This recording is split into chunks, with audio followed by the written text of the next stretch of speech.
multiple access.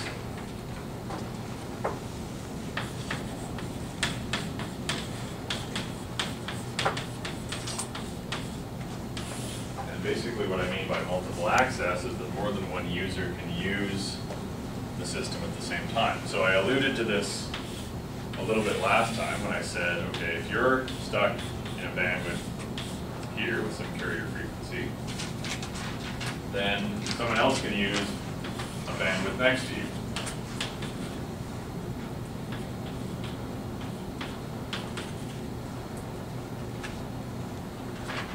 So what I'm going to do, where we're going with this is that we're going to talk about ways of sharing the spectrum,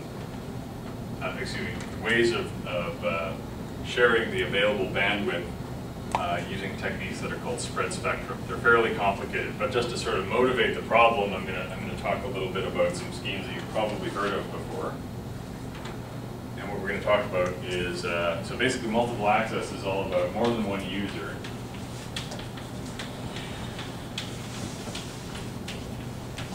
at the same time.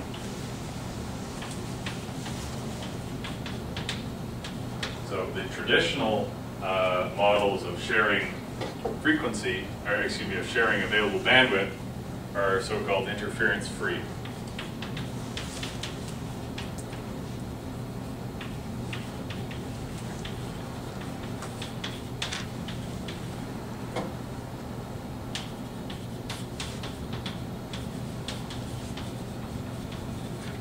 And we're going to talk about two in the remaining time we have today. We're going to talk about time division and frequency division.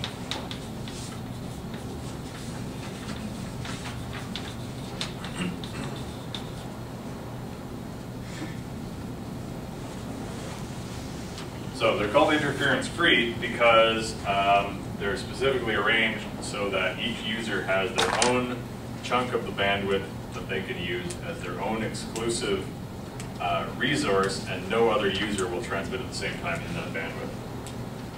So the idea of time division multiple access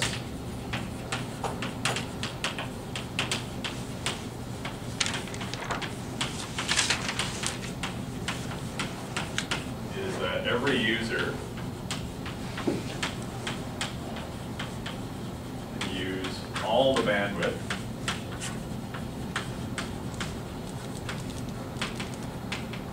for a limited time.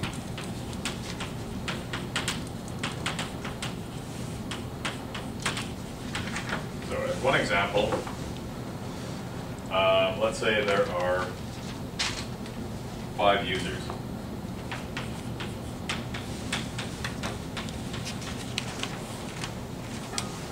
So this is time. And what I'm going to do is I'm going to divide it up so that each of the 5 users gets a slot. There's user 1 slot, 2, 3, 4, 5, and then what I'll usually do is I'll start again. 1, 2, and so on.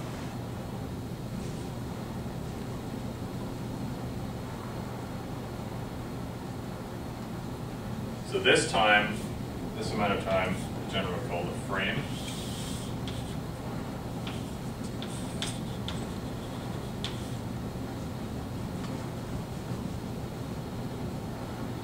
The frames recur so that we'll start over again with user 1, user 2, user 3, user 4, user 5. And this amount of time is called a slot. So in a 5-user system, one user will get, any given user will get the entire resources available in the system 1/5 of the time. So it's very fair as long as each of these 5 users always has something to send. One other thing, these users will generally be separated from each other by a short amount of time called the guard time.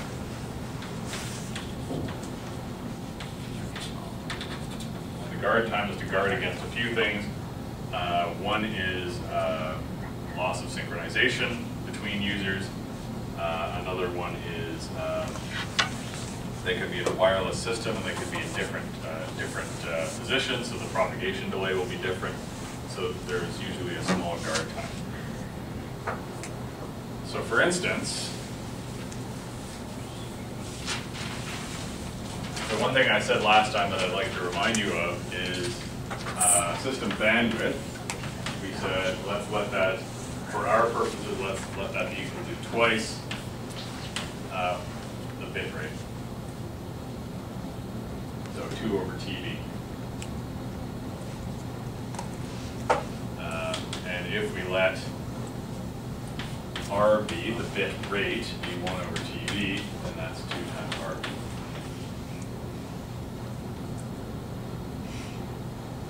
So a problem of this nature could be something like the following. Given a bit rate, or a symbol rate, excuse me, it could be a symbol. Given a symbol rate of 1 times 10 to the 6th symbols per second.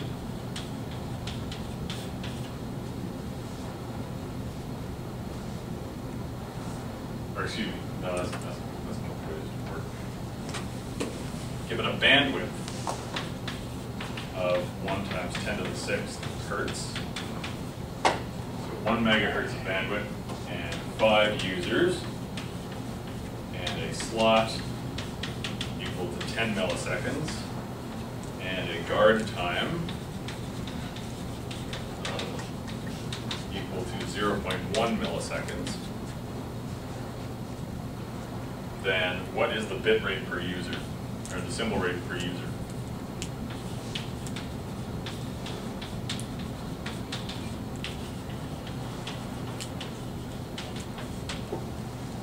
In order to find that, basically what we need is we need to find the total number of symbols that can be transmitted in a slot and then divide by the number of users.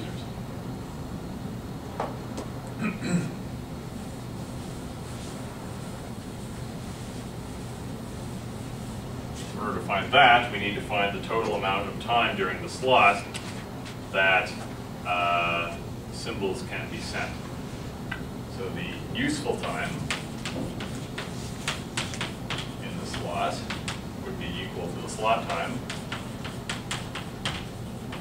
minus total guard time. So users can transmit outside of the guard time, so the guard time is wasted. The slot time is 10 milliseconds. What's the total guard time? Like for one frame? Like for the entire frame, yeah.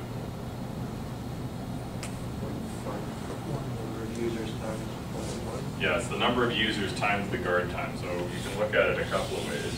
So here's a slot.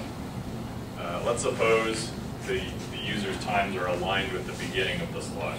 So there we have a full guard time, 2 full guard time, 3 full guard time, 4 full guard time.